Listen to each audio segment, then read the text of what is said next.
The Champions League is back and Manchester United will be playing away at Cska Moscow. A difficult game on paper, really tricky time prospect for Manchester United. After a 2-1 defeat away in PSV in the first game, then beating Wolfsburg 2-1 at home in the last group game. We go into this needing points. We definitely need to get a result in this game if we can. If we do not get at least a point out of this game, it's going to be pretty bad for Manchester United. Realistically, we need to win this game. Although it's hard and it's away, we really do need to win it in order to cement our place at the top of the group, because every team's on 3 points, and hopefully then qualify for the next round. Now, I do believe if we can get a positive result, a win or a draw, it will probably put us through the Champions League group. Even first or second position, we'll have to wait and see, but it's really going to not be an easy game. If we do lose this game, we're potentially facing the possibility of going out, which will look pretty bad considering the group's not in a terribly easy. It's not a terribly hard group. But it's not really ever so easy either. It's somewhere in between for me.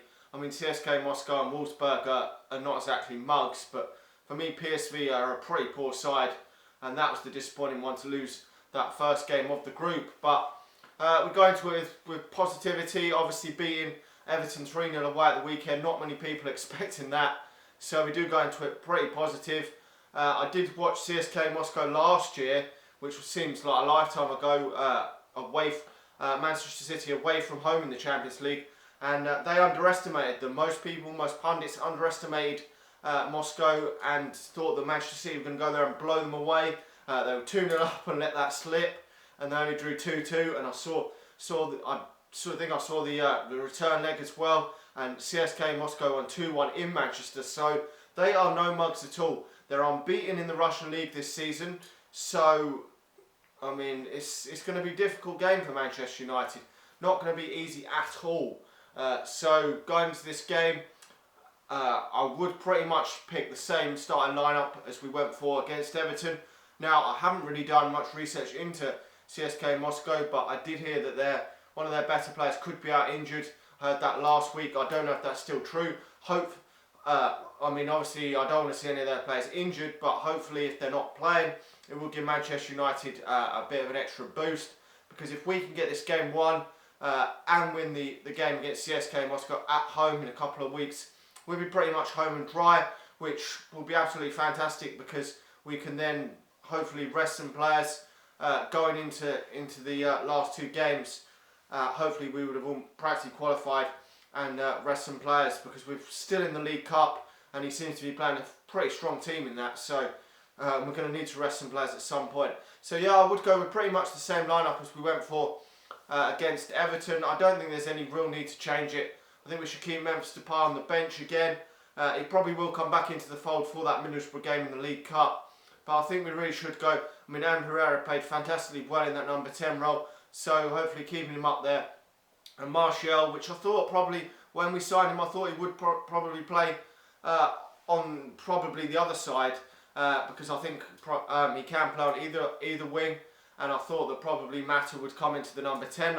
I didn't know, but I thought he probably would play on either the left or the right, and I would have presumed that Wayne Rooney would keep his place as the number 9, but that was the first game for a while that he's not played in the number 9 actually. But I thought he would probably play on that if you call it the wing this season a lot, with Wayne Rooney keeping that number 9, and then over time I think he will go into that number 9 role on a permanent basis, and Wayne Rooney will drop a lot deeper. Obviously Wayne Rooney played a bit better against Everton, especially that first half. I thought he was quite a bit better that first half. Second half I didn't think he was quite as good, but did get his goal. And he could have had a second goal, just a bit of lack of pace there to take him away from the defence, and he just missed it, and Howard saved it. But overall looking a little bit better, so that's positivity from Wayne Rooney, because I did think that he should be dropped for that Everton game. Hasn't done too well in recent years at Everton. Gets a lot of stick from the Evertonian fans, and to be honest, he didn't get so much stick, so and didn't celebrate the goal either. So But looking ahead, obviously I haven't really seen a lot of CSK Moscow, but as I said, they're unbeaten, so they're no mugs. But I think with Anthony Martial's pace, we could cause them a lot of problems down that left-hand side. I would expect probably Juan Mata to keep his place on the right-hand side. But obviously we could make a change there. I mean, Juan Mata's played a lot of football lately. I would keep the defence the same. I think it did pretty decent against Everton. I thought we would at least concede one in that game, so I was a bit surprised we kept a clean sheet. But I said in the preview I'd like to see that defence apart from Blind instead of Rojo. But if Blind can knuckle down, then yeah, I would definitely like to see that as a defence, because he plays there on a regular basis for Argentina. And Daley Blind, I think when he comes up against better opposition, he has been found wanting in that central defensive area.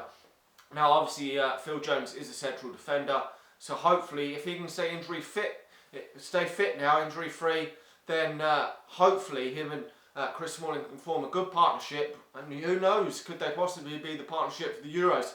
Very unlikely, but if he could have a really good season now, Phil Jones, get injury free, you never know. I know he's got Cahill and John Stones ahead of him in that England team, and probably Jagielka at this moment, although Jagielka had an absolute mare the other day, so I would put Phil Jones ahead of him. But if he can stay injury free, them two could form a partnership. I was surprised that he did pick them two though, because they're both right-footed, but I think he's got to go with that, because obviously the lack of options, obviously McNair's injured, Shaw's injured, so with Blackett's gone, Evans is gone, so we haven't got so many options now, so I think he's going to have to go with that for the foreseeable future.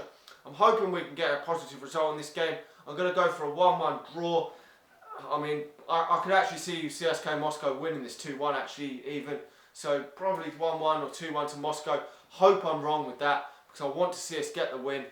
And then we'll be pretty much cemented as going through this group. We can move on. I don't mind too much if we win the group or finish second, because I'm looking at the other groups. At the moment, Atletico Madrid is second in their group. PSG or Real Madrid, one of them two is going to finish second in their group. So if we win the group, we could end up with either Madrid side or PSG, which is going to be a really tough game. And I don't actually see us winning the Champions League this season. So anyway, let me know your thoughts in the comment section below. Would you stick with the same team for this, or would you change it up a little bit with Man City coming up at the weekend? That's a really difficult looking prospect, and one that I'm really excited to see. Hit the like button, also subscribe if you're new to the channel, and I'll be back again. There should be a reaction to the game after the game. Stay tuned for that. Thanks for watching, and I'll talk to you all again soon. See ya.